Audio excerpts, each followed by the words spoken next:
بسم اللہ الرحمن الرحیم۔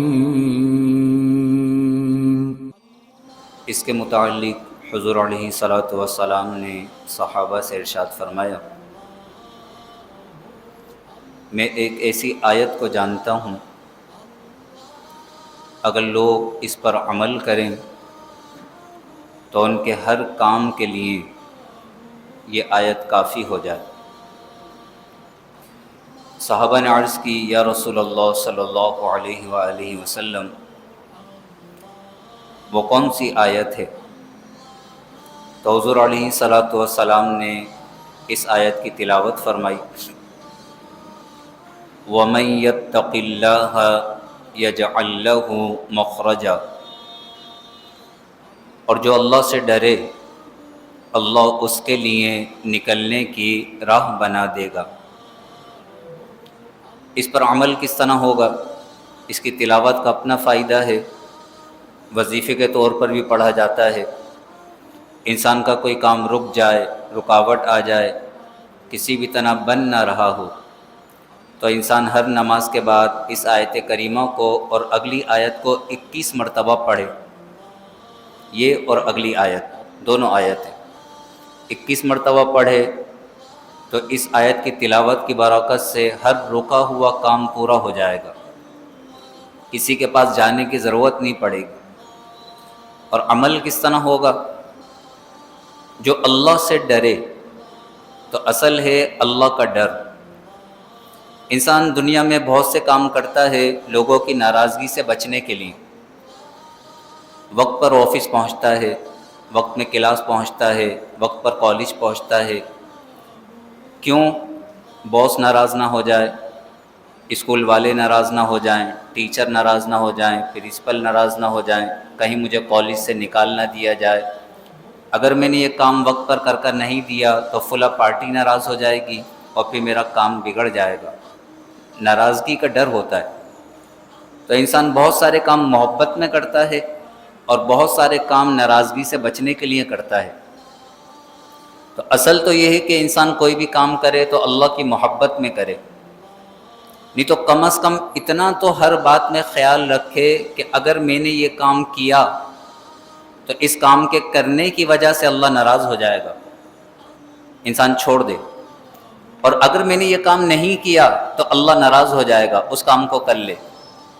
اگر انسان اپنی زندگی کے اندر یہ بات مد نظر رکھ لے ہمیشہ کہ میں جو کام کر رہا ہوں یا نہیں کر رہا ہوں اس میں میرے رب کی ناراضگی ہے، اور میں اپنے پیدا کرنے والے کو، اپنے خالق کو، اپنے مالک کو ناراض نہیں کر سکتا، کیونکہ اگر اللہ مجھ سے ناراض ہو گیا تو دنیا بھی جائے گی، آخرت بھی جائے گی، سب کچھ برباد ہو جائے گا۔ اس لیے میں رب کو ناراض نہیں کر سکتا۔ یہ ہے اس آیت کا مفہوم، وَمَن يَتَّقِ اللَّهَ، اور جو اللہ سے ڈرے، اللہ کی ناراضگی کا خیال کرے، اللہ کو ناراض نہ کرے، اللہ کو راضی رکھے، اللہ کی خوشنودی کے لیے عمل کرے۔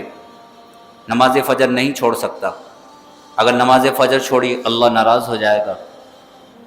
میں جھوٹ نہیں بول سکتا، کیونکہ اگر میں نے جھوٹ بولا تو مجھ پر اللہ کی لعنت پڑے گی، اللہ مجھے اپنی رحمت سے دور کر دے گا۔ میں کسی کا حق نہیں مار سکتا، کیونکہ اگر میں نے کسی کا حق دبایا تو میں اللہ کی نگاہوں میں ظالم ہو جاؤں گا، اور ظالم کو اللہ بڑی سخت سزا دیتا ہے۔ اتنی پیاری آیت ہے یہ، یعنی اس آیت کے اندر پورے قرآن و حدیث کا خلاصہ ہے۔ اس لیے حضور نے فرمایا میں ایک ایسی آیت کو جانتا ہوں اگر لوگ اس پر عمل کر لیں تو ان کے ہر کام کے لیے کافی ہو جائے، ہر کام کے لیے۔ وَمَن يَتَّقِ اللَّهَ، اور جو اللہ سے ڈرے، اللہ کو ناراض نہ کرے، اللہ کی رضا کا خیال رکھے، کوئی بھی ایسا عمل نہ کرے کہ جس سے رب ناراض ہو جائے۔ يَجْعَل لَّهُ مَخْرَجًا، اللہ اس کے لیے نکلنے کی راہ بنا دے گا، ہر پریشانی سے نکلنے کی راہ، ہر بگڑا ہوا کام بنانے کی راہ، مخرجا نکلنے کی راہ بنا دے گا۔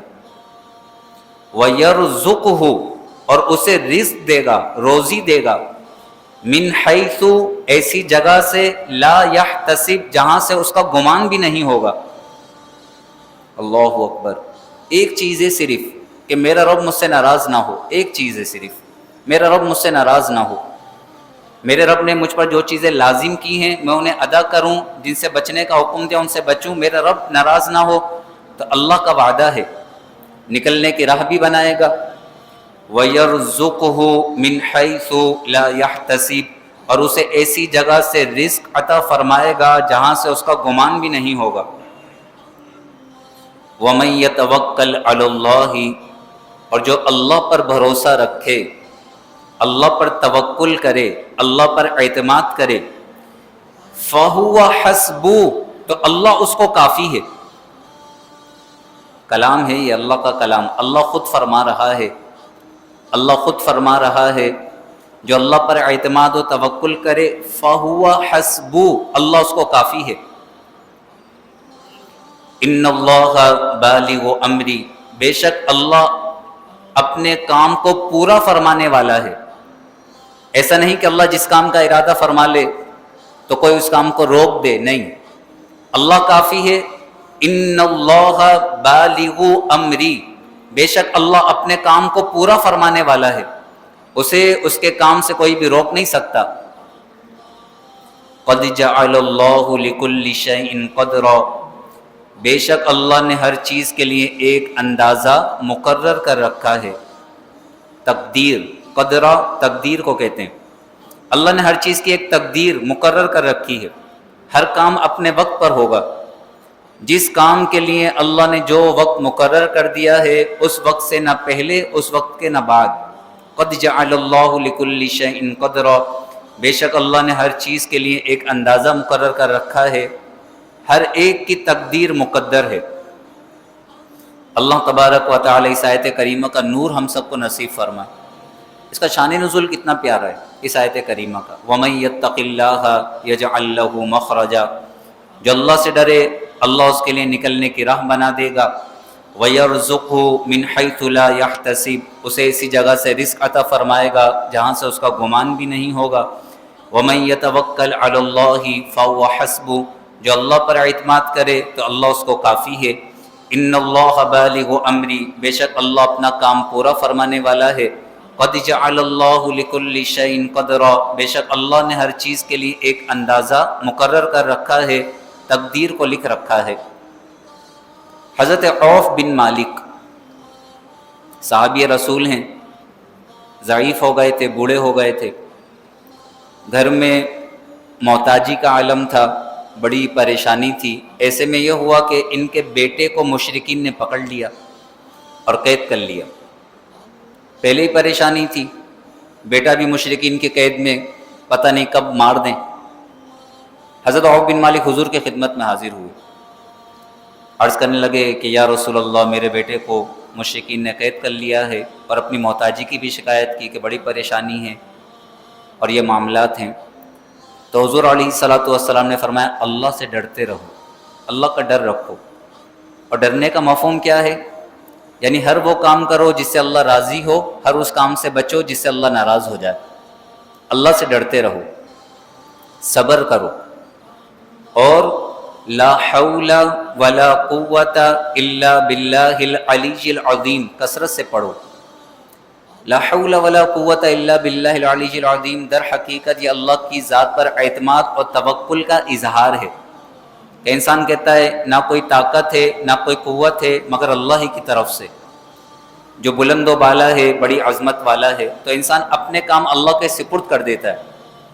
حضور نے 3 چیزیں فرمائی۔ نمبر 1، اللہ سے ڈرتے رہو، یعنی تنگی میں فاقے میں آ کر کوئی بھی غلط کام مت کرنا، اللہ کا ڈر رکھنا۔ دوسری چیز آپ نے فرمائی صبر کرو۔ تیسرا آپ نے فرمایا لا حول ولا قوت الا باللہ العلی العظیم کی کثرت کرو، کثرت سے پڑھو۔ کتنا؟ یہ نہیں 21 بار نہیں، کثرت سے پڑھو۔ اب گھر تشریف لائے، آپ کی اہلیہ بھی بیٹھ گئیں، آپ بھی بیٹھ گئے، آپ کی اہلیہ اور آپ خود حضور کا بتایا ہوا وظیفہ پڑھنے لگے، لا حول ولا قوت الا باللہ العلی العظیم۔ ابھی پڑھنا ہی شروع کیا تھا کہ دروازے پر دستک ہوئی۔